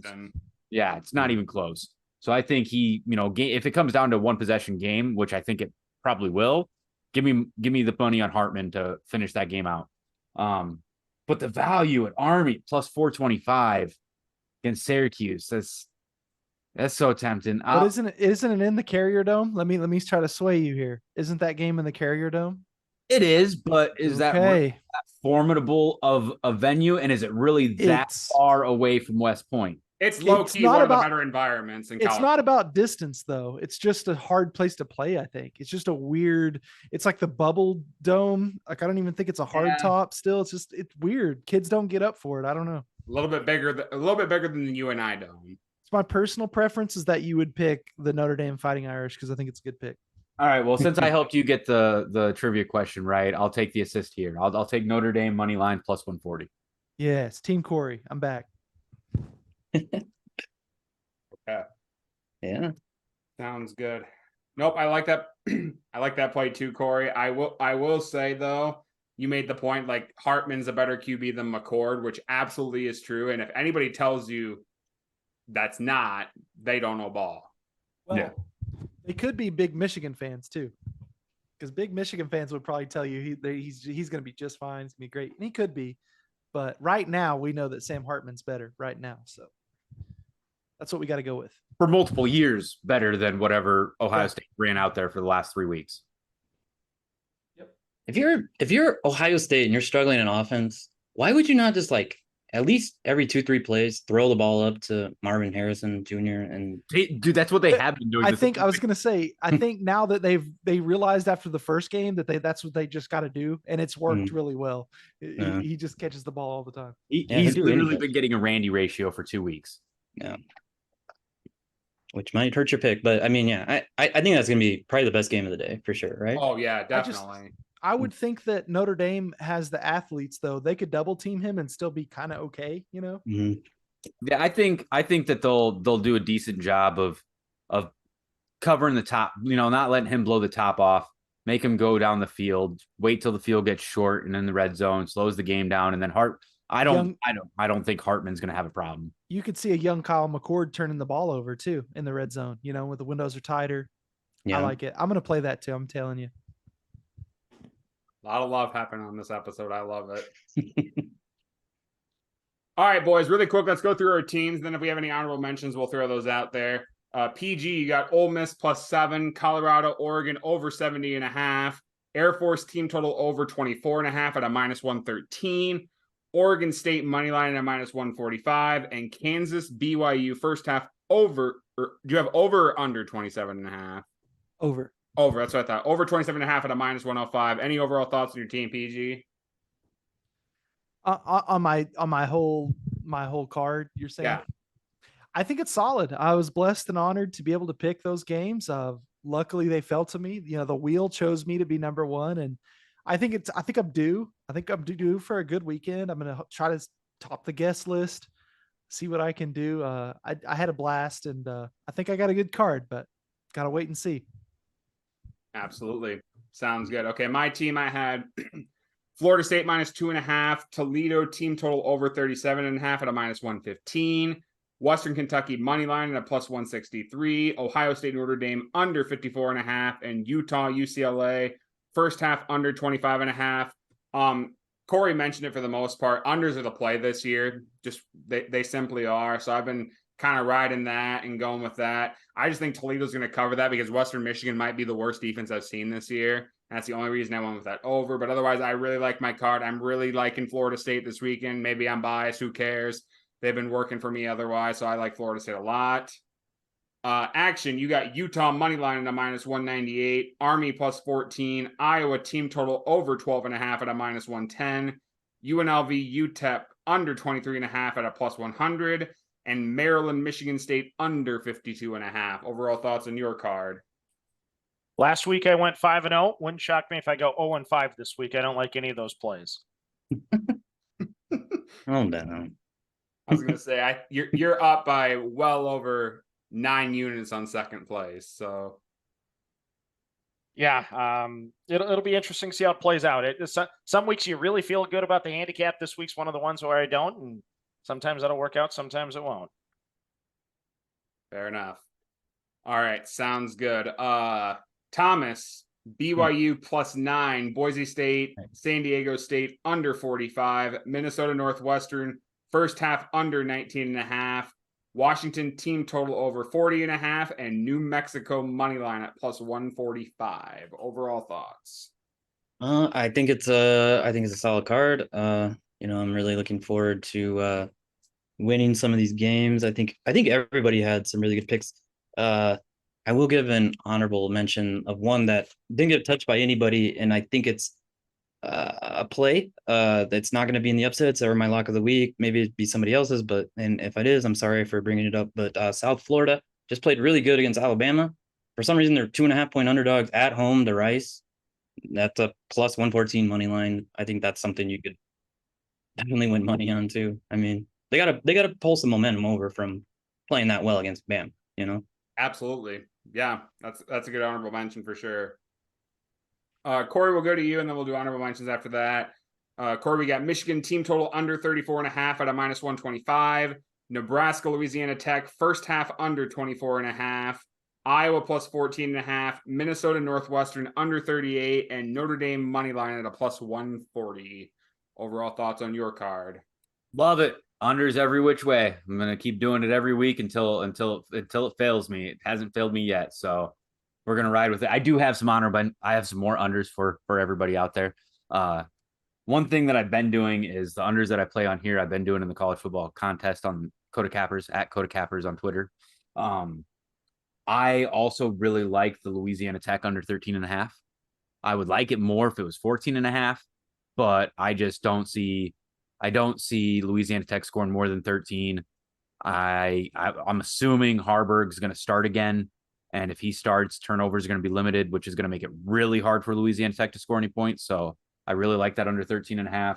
And I mentioned it earlier. I really like the Minnesota team total under 24.5. I just don't see much offense. Those two quarterbacks throw more interceptions than touchdowns. I think those interceptions are going to come after some sustained drives. So I think that's an unders match made in heaven. You'll probably see me take a lot of the team total and first halves that I talked about. You'll probably see me take the full game and like tease it up and then parlay it with some like easy money lines or something like that too. So. Okay. Nope. Well said. Couple honorable mentions I had a little Maction first half under between Ohio and Bowling Green under 23.5. These two offenses stink. I know Curtis Rourke is back, but even though he's back, their offenses still really haven't scored a whole lot of points. So I like that one. And then Kent State is playing Fresno State this weekend. Their team total unders at 10.5 at a minus 135. I know Kent State got their first win. Fresno State's undefeated. They held Arizona State scoreless last week. The Kent State offense, it's atrocious. It's disgusting. It's gross. Fill in all the adjectives you want. I don't think they're scoring 11 here, so I like that team total under. And then the other money line I had was Iowa State money line at a minus 155. I think it's a bounce back game for them after losing to Ohio.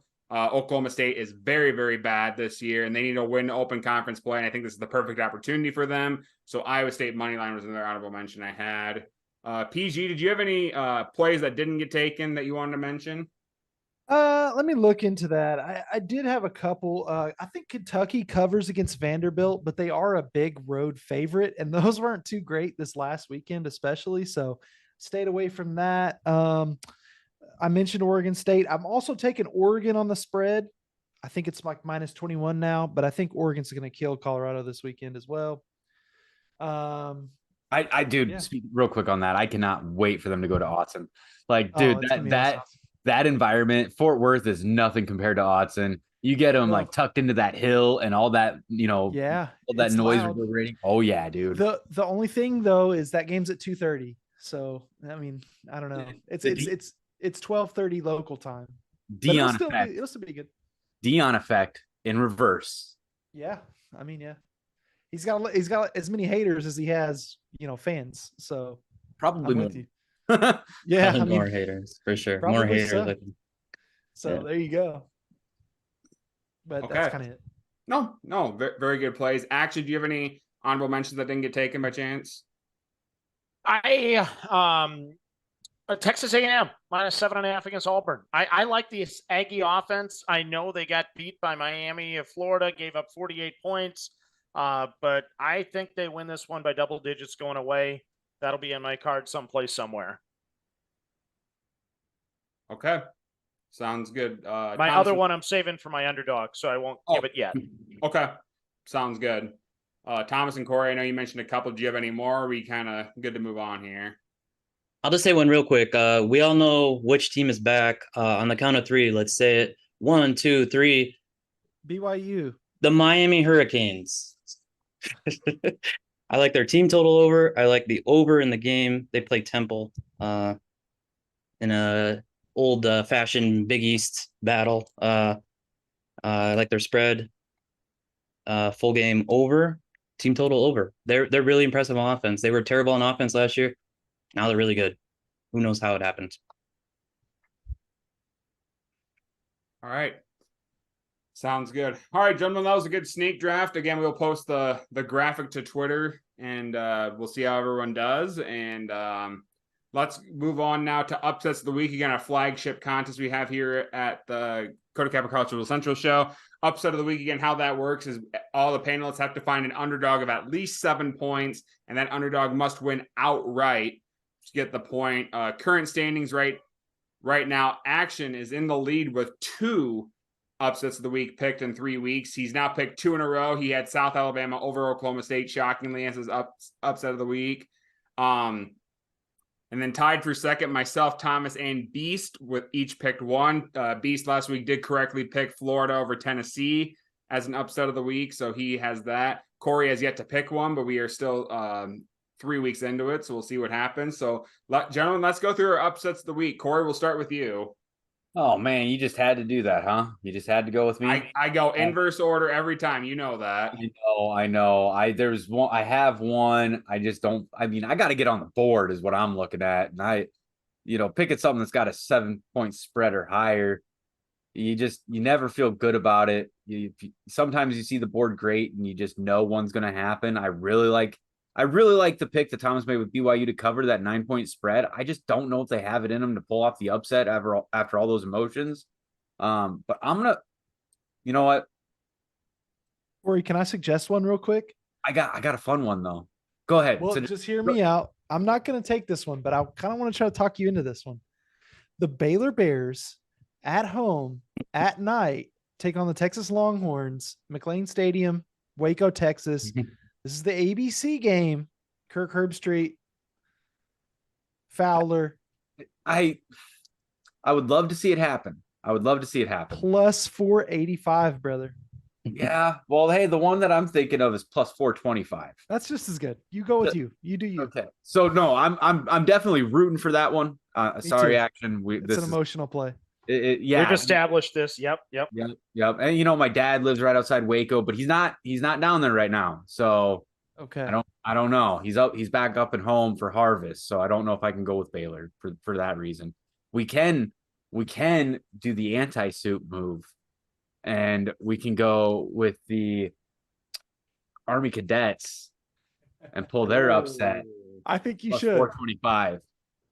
I think they're going to take down Syracuse. I mean, it's a shot in the dark, right? And let's get some value out of it. So plus 425.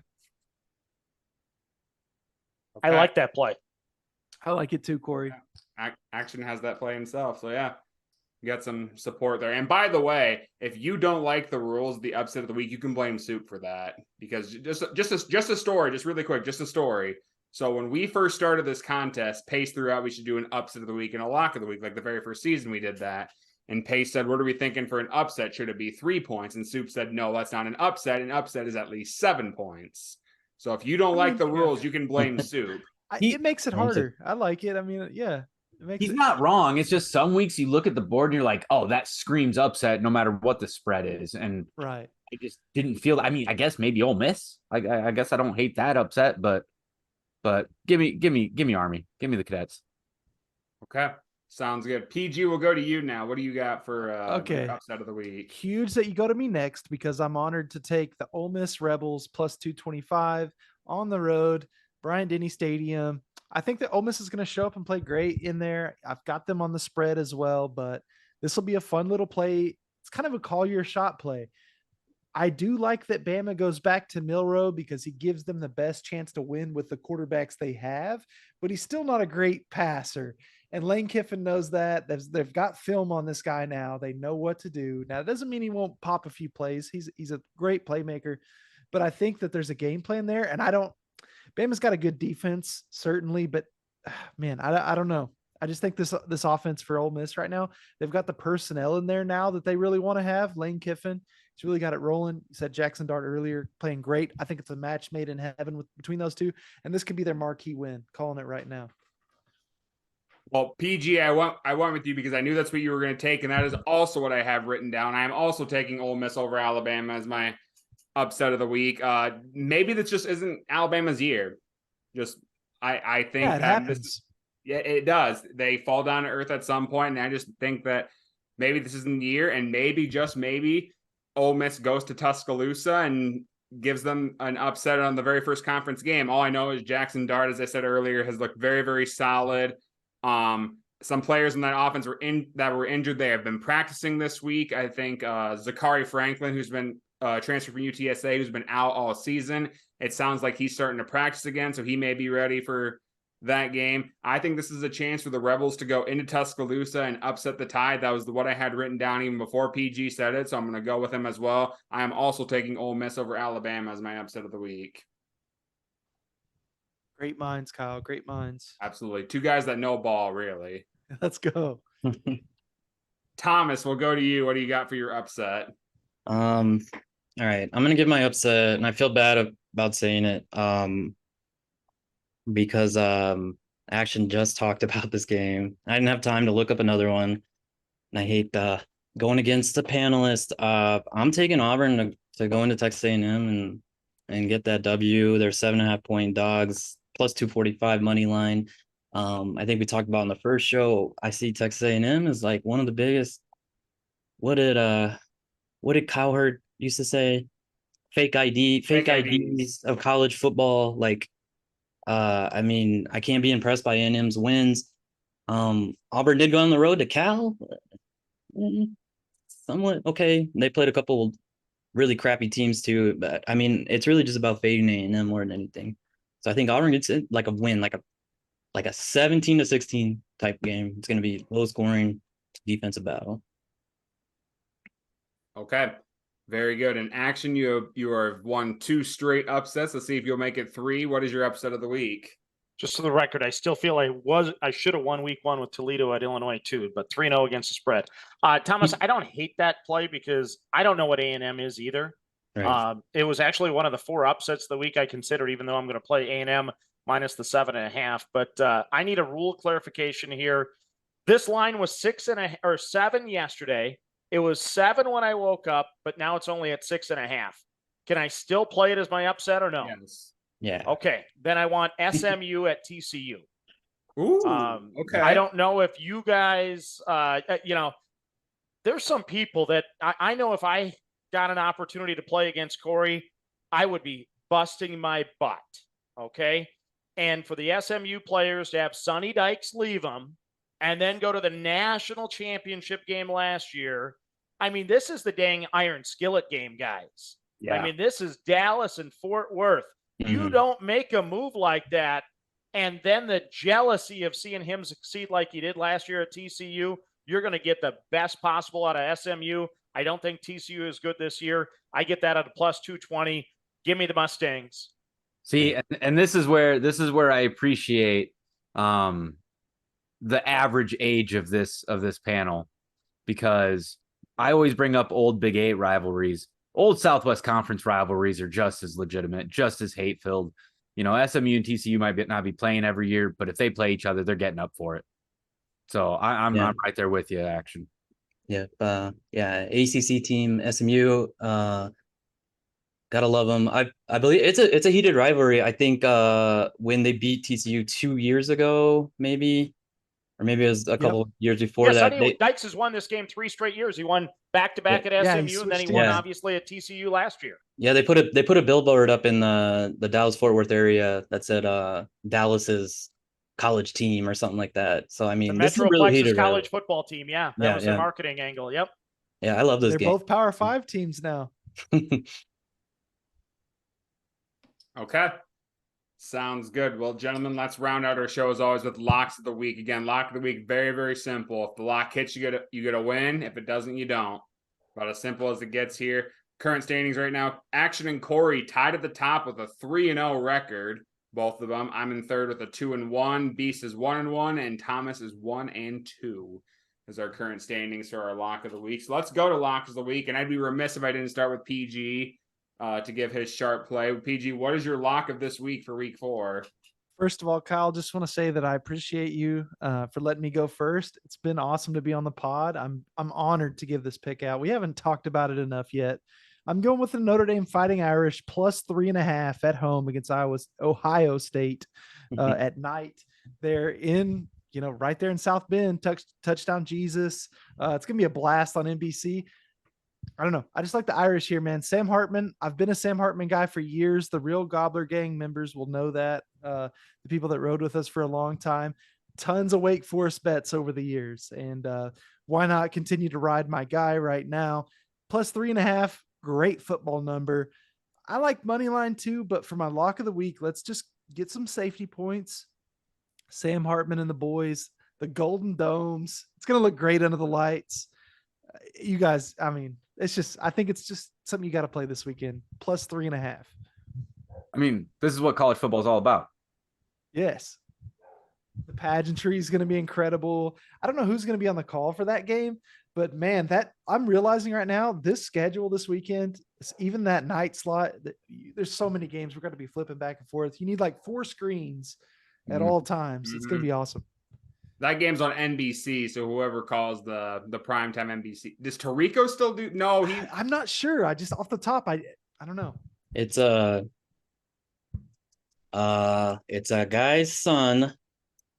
Collinsworth. Iron Eagle. No, Eagle, but it's his son or whatever. Not Iron Noah. Eagle. Yep. Noah Eagle and Todd Blackledge, I believe. Oh yeah, that's a solid. Oh, okay. That's solid. I like Todd. I like Todd. I like Todd. He's decent. Very solid. He gives some good analysis. So who's with off topic announcer talk for a second? Who's with Sean McDonough then? If Blackledge went to NBC, is it Greg McElroy? Does he call the game? Oh, yep, that's right. I think so, Okay. Yeah, it's old McElroy.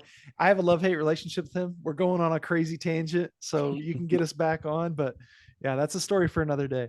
Okay, I am curious about that story, so I would love to hear that. Maybe Next not time. now, but Next time. Sounds good. Thomas, we'll go to you. What do you got for your lock of the week? Well, I mean, PG was just talking about needing a bunch of screens and this primetime slate. It's really great. The game I'm gonna be focusing on my biggest screen. I'm gonna be looking at Johnny Red Floyd Stadium. We got Colorado State heading to Middle Tennessee. And what I'm doing here, I'm basically just fading Colorado State. They put their heart and soul into that game against Colorado. Think whatever you want about Deion, etc. Like Norvell had them like crazy hype for that game. They played really, really well at the beginning, and then they kind of lost it at the end.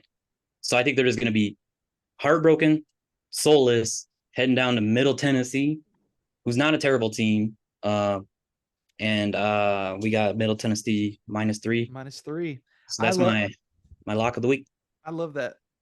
Got a tail. We got a challenge flag being thrown. Uh-oh.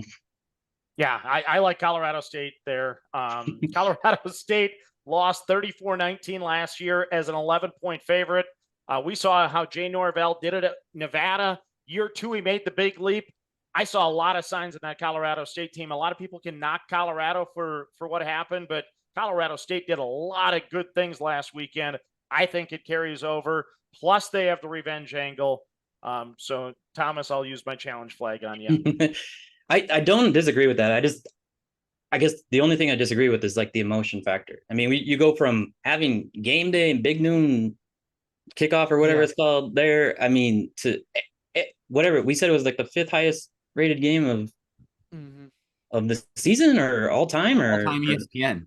That's crazy. Now you're going probably on CBS Sports Network or something like that. ESPN Plus. ESPN Plus, even worse. Internet stream. Internet stream Not in great. the middle of Tennessee or wherever this. I mean, I'm assuming they're in the middle. Murfreesboro, Tennessee. I just looked it up. Thomas, you and I will both be watching ESPN Plus. Yeah. I love this game as well. Yeah. I think it's a fascinating storyline game, and I guess I would kind of side with Thomas a little bit because Colorado State's had a really weird schedule. They're 0-2 right now. They've only played 2 games. We're here in whatever this is, week 4 technically. It's a strange schedule. They're 0-2 right now. I don't know. I think Jay Norvell, there were signs, but maybe a lot of that was just players playing as hard as they absolutely could. And like Thomas said, kind of a sleepy trip to Murfreesboro, Tennessee. I don't even know. I guess it's in the middle of Tennessee because it's Middle Tennessee. It better be in the middle of Tennessee. But it'd be so Tennessee of them for it to not be in the middle of Tennessee. I'm looking right now. I got to know. Sounds well. While PG looks that up, I'll give my lock of the week. The team I'm betting on outside of their game against a top 5 team, they've scored 40 points on very inferior teams. They show their offense can light it up at any time. UTEP's the defense looked horrible. They gave up 38 points to Northwestern, 31 points to Arizona. I think UNLV takes advantage of it. I'm taking UNLV -2.5 against UTEP as my lock of the week. Run rip. All right, I like PG, it, what you Kyle. find out? It is, fellas, when you see the map, you're going to be thinking, wow, this really is in the middle of Tennessee. This is good. It's southeast of Nashville. So like east and west, it's pretty middle. And then north and south, it's pretty middle. They did a good job. Yeah. Great job naming your college. A lot better than the conferences out there. Definitely. Action, we'll go to you. What do you got for your lock of the week? I'm going Utah -4.5 against UCLA. Love it. It was my money Love line it. play. I just really think Utah is a elite football team, top 10 type team when you put the whole package together. And Thomas was calling my Texas A&M the fake ID team. UCLA may be that this year too. Ooh, okay. I think we're going to figure out 2 or 3 Pac-12 teams that are fake ID teams here in the next few weeks, to be honest with you. Yeah. I mean, there's eight teams ranked right now. I mean, obviously somebody has to lose. It's just the way the scheduling goes. Dude, watch them get all of this hype throughout the entire season and then just get shellacked in bowl games. It happens. We've seen it before with them. Yep. All right, and Corey, wrap it up with your lock of the week. So out of principle, the last 2 weeks, I took my 5-unit plays, my lock of the week. And honestly, I am in the mindset that I might have 2 whale plays able to be made this week. My first 2 rounds, I just love both of those. The Michigan team total under 34.5, and then the first half under 24.5. I'm gonna do what I've been doing though. I'm gonna stick to the method, and I'm gonna take Michigan team total under 34.5. Just know it's literally that close to taking the first half under in that Louisiana Tech Nebraska game. I mean, not even that close. Nebraska's down 2 running backs this week. They're down to their 3rd, 4th, and 5th string running backs. Yeah, I just think that's going to be a low scoring first half too. Okay. Sounds good. Well, Good show, gentlemen. PG, it was an absolute pleasure to have you on, and I can't thank you enough for putting aside 9 holes of disc golf to come on the show. That was completely my fault, and you absolutely could have told me no, but you still came on anyways.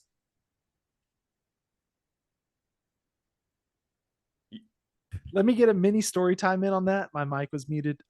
Sorry about that. But yeah, I was actually gonna lose that round. I was playing with a good group of guys, but I was not playing my best. So I was actually kind of glad I got to call it early, and it was an honor to be on. Hopefully I'll be on again soon. And good luck to all of us on our bets. Should be a great weekend of college football.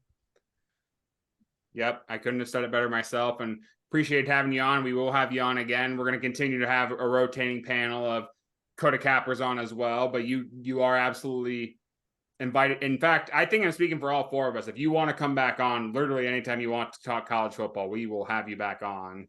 So is it always Tuesday nights? It is always Tuesday nights at 7. I could probably do not next week, but the week after. So we'll probably see you guys soon. Yeah, it's huge. That's huge. Okay. Sounds good. Well, that'll do. Thomas. Oh, I thought you, okay, never mind. We can cut that part. Go Clemson, go Ohio State. All right. Ooh. Wow. Ooh. Out of nowhere, out of left field, no cigar even. We were promised a cigar this week in this episode. What are we even doing here? There we go. All right, that'll do it for episode 5 of the Kota Capper College Football Central show. We will see you next week for another episode and another snake draft. All right, boys. See ya. Peace. Right.